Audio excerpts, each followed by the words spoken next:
Every morning she walked to the river, alone, because nobody wanted to walk with her. They looked at her skin, and they called her a freak.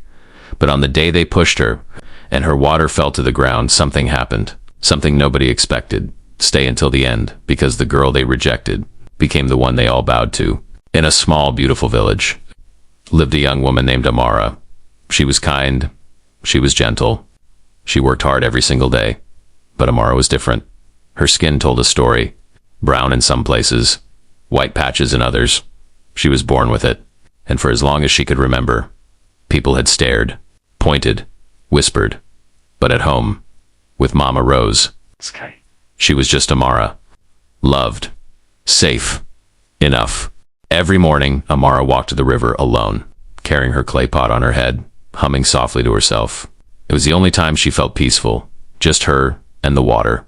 But that morning, she was not alone. Princess Nia walked slowly toward her, looking at Amara's skin, up and down. Then she laughed. "What is wrong with your skin?" Her friends laughed too. Amara said nothing. Kana, she just held her pot tighter. "You look disgusting," Nia sneered. "A freak." "Kana, that is what you are then." Nia pushed her. Hard. The clay pot flew from Amara's head. Kota everywhere. Kota broken pieces on the ground. Amara fell to her knees, while Nia and her friends walked away laughing. Amara ran home, tears streaming down her face. Mama Rose opened her arms immediately. Amara collapsed into them. "Why do they hate me so much, Mama? Why do they call me a freak? What did I do wrong?" Mama Rose held her tighter, stroking her hair softly. "Baby, listen to me.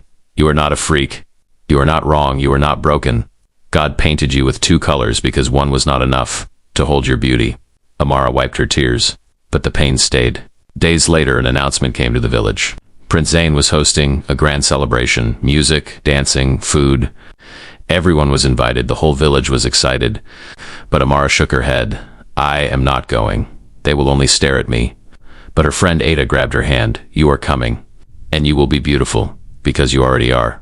The celebration was magnificent. Lights everywhere, music filling the air, people dancing and laughing. Amara came as a helper, carrying food and drinks, staying in the shadows.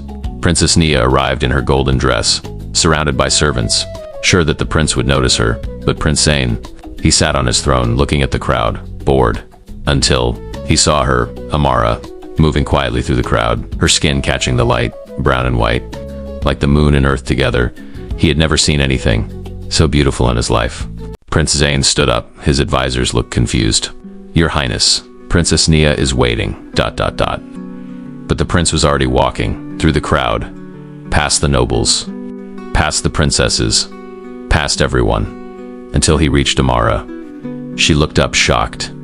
"I am sorry, ... Can I help you?" The prince smiled gently. "Actually, I was hoping you would dance with me." Amara froze. "Me? But I am just a helper, ... You are the most remarkable person in this entire room," he said simply, and he held out his hand.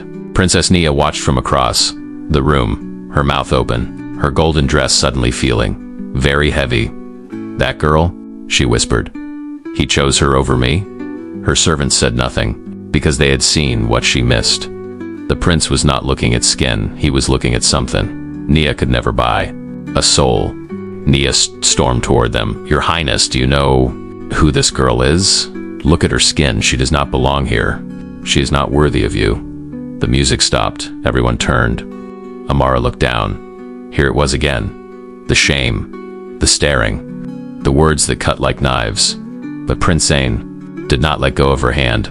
He turned to face Nia, his voice calm, but firm. "I see her skin and I see something you clearly cannot. I see courage. I see a woman who walks through this world being called names and still shows up, still smiles, still serves others. That is who I want beside me, not gold, not titles, not perfection, truth." He turned back to Amara. "Will you dance with me?" Amara looked up, tears in her eyes. But this time they were not tears of pain. She took his hand, and they danced. That night, ... under the stars, Prince Zayn looked at Amara. "Does it bother you what people say?" Amara was quiet for a moment, and then she said, "It used to. But my mama told me something. God painted me with two colors because one was not enough to hold my beauty." Prince Zayn smiled.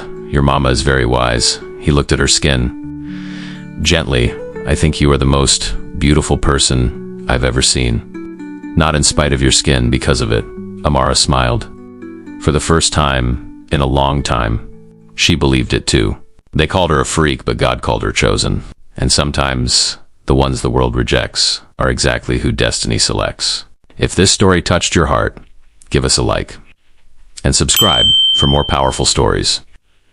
Drop a comment below and tell us, where are you watching from? We read and reply to every comment. See you in the next story.